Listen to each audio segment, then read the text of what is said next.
Hello, hello, hello to my party people out there in radio land. How y'all feeling? Feeling good. I know you good. We always good, baby. Okay, so this week's topic is nothing is ever really lost. Ooh, this finna get deep on the kids. So, you can never really lose anything. Nothing. Not your favorite sweater, not your earring from when you was 5 years old, not that picture of your ex. Nothing is really lost. Not your history, not your ideas, not your imagination. Ooh, okay. So, before I get into why nothing can ever really be lost, riddle me this. Let's say on a very literal level, right? On a physical level. You lose your keys, right? You lose your keys. Where did they go? No, I lost them, right? I lost them. Okay, fine. I misplaced them, right? Okay, that's fine. But let's say on a more extreme level, you drop something down the Grand Canyon. Your little niece flushes something down the toilet. Right? You hand something to I don't know, like a little kid, right? And you know you ain't never gonna see that again. It's lost, right? That's what you would say. Well, yes, it's lost. I don't have it. It's in the absence of my presence. It can't be lost though, because where would it go? Where would it go? Just because something is temporarily misplaced or not visible to you does not mean that it's lost at all. Right? People are not lost. Nothing is lost. Now, again, going back to the physical. If let's say you intentionally flush something down the toilet, whether intentionally or unintentionally, right? You say it's lost. It's gone forever. No, it's gone. It's not lost because everything leads somewhere, right? There's nowhere for anything to go on this earthly plane to be lost. There are no black holes, right? Nothing can be lost forever. Everything will be found eventually. Now, just because it's lost to you, don't mean it's lost to somebody else. So that's how you have situations where you have a lost kid or a pet, right? Oh, lost dog. Lost to whom? It's lost to you. You don't know where that dog is. But to the person who's standing next to that dog, they know exactly where it is. You see what I'm saying? So it's all about perspective. It's all relative. Lost. The word lost. Okay. So going back to the toilet situation. It's gone. The ring is gone forever. Lost down the toilet. No, it's not. Because those toilets don't just make things disappear. Like, contrary to what cartoons make us believe, they don't. Kids think that that's it. It's the end all be all. Something's down the toilet. It's goodbye forever. No, everything comes out somewhere. Every pipe leads to somewhere else on earth, right? So there was a story online like a month or so ago about a miraculous story about a lady who lived on a farm her whole life, and her mother or grandma or somebody had been tending to the crops, and they lost the ring. Was it? No, I don't want to get the story mixed up.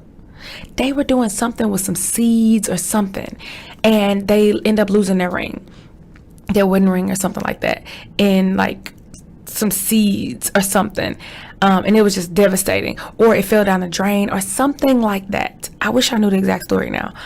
But like 10 years later, which was a couple months ago, one of her daughters or granddaughters were picking the crops, like a carrot or something, off their farm, and guess what? The ring was wrapped around the carrot.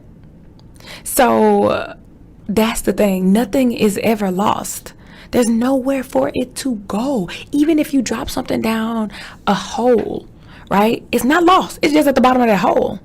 Things that fall in wells, they not lost. They just at the bottom of the well. You say, well, this well, we don't know how far it goes, right? We don't know where it leads to. Right. You don't know where it leads to, but it leads to somewhere, right? If we had the technology or the resources, or we wanted to, right, somebody could find it. You just don't have access to it, right? But it's somewhere. It's not lost. And so the same thing goes with ideas, right? It's not lost. You didn't forget your idea. It's still in the ether. It's still hovering because everything is energy. So on a physical level, right, rings are energy, thoughts are energy, emotions, everything is energy. And if energy can never be destroyed or created, right, it just changes forms, and we just said that everything is energy, then how could you then claim to have lost anything? Right? So that's how you have situations where two people get the same idea at the same time, who live in two different areas, two different, different inspiration. That's because it's all out there, right? When the universe gives us ideas, it just spreads it out. And the people who tap into it are the ones who get first dibs on it, who lay claim to it. That's just how it goes, right? So I think Steven Spielberg or somebody, I don't be trying to quote them people, but it's just, I quote whoever makes sense at that moment. I think he said something where, like, if you get a good idea, it's only yours for a limited amount of time. And that is real, right? Because that idea is energy. It is available to everybody. We can all tap into that. It's just a matter of being still and being quiet enough and being connected enough to yourself and even to the universe to allow that download to come, to allow that idea to come to you, that brilliant idea. And that's why you have these situations where people are like, I had that idea first and blah, blah, blah. And some of those situations are legitimately like both of them had them at the same time. But it was like, who got to the punchline first? Who put it into practice first? You know what I'm saying? Who got the patent first?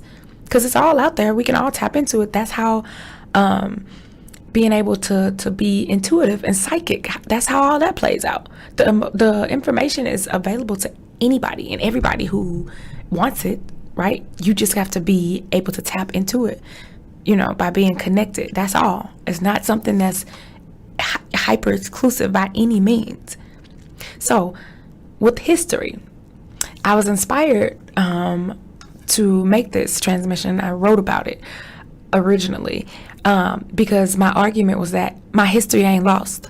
So a lot of times people say, like with, descendants of Africans sold into slavery in America, it's like, oh, a lot of our history has been lost. It's a lot of stuff we don't know. Right. It's a lot of stuff we don't know yet. Right. But my history is not lost. Right. It will be recovered when the time is right. Well, how will it be recovered? Things were destroyed. People died with their stories not been told. Yes. But I just told you energy can never be destroyed. So where does it go? The same place that Wi-Fi goes. When you send a transmission, right, from your computer to your friend's computer, where does it go? Right? It's all out there. It's all around us. The energy is all around us. We have all these waves that we cannot see, these electromagnetic fields that exist around us, right?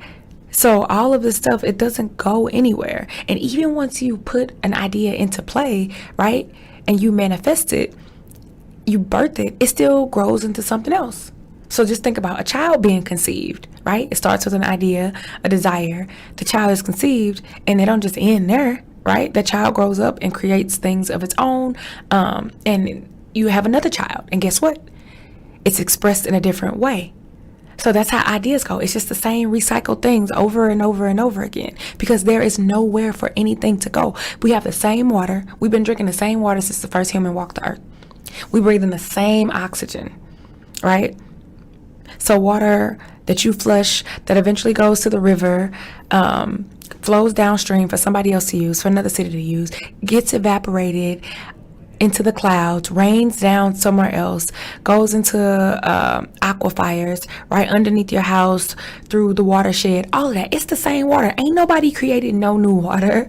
Ain't nobody created no new oxygen. Nothing can ever be lost. Nothing energetically can be lost. Connections cannot be lost, right? And we know this because you say, oh, I stopped talking to this person for years. And then, you see them again in passing and you're like, man, it's like no time had passed. It's like the connection was never broken. Well, it wasn't, right? It's just temporarily, put on pause, mislaid maybe, but the line was never broken. That's how everything is, right? Energy can't be destroyed. So nothing can be lost. Even if you take an orange and you pound it until it's nothing, right? Well, the juice, comes out of it, the pulp, all of these things, you say, okay, I threw it all away. But then where did it go? It went to a landfill, right? And from a landfill, it eventually turned into compost, right?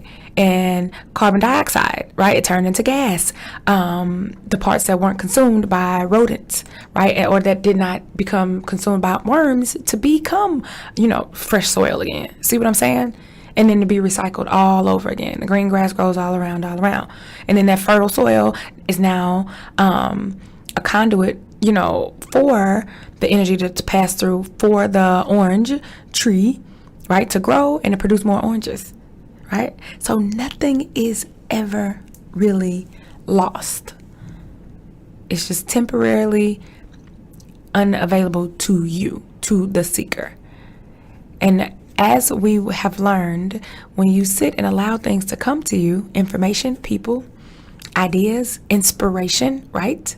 In spirit, right? You allow the spirit to speak with you. Things come to you anyway. The answers come to you when you least expect it. Right? When you have walked away, when you have ceased trying to find things, they find you. Just like a butterfly. So, that's all I got to say. Nothing's ever lost. Ask yourself, well, where would it go? Where would it go? Have a great week. I hope you enjoyed this transmission. Very philosophical. A little bit of science. Love, live, light, laughter. Bye.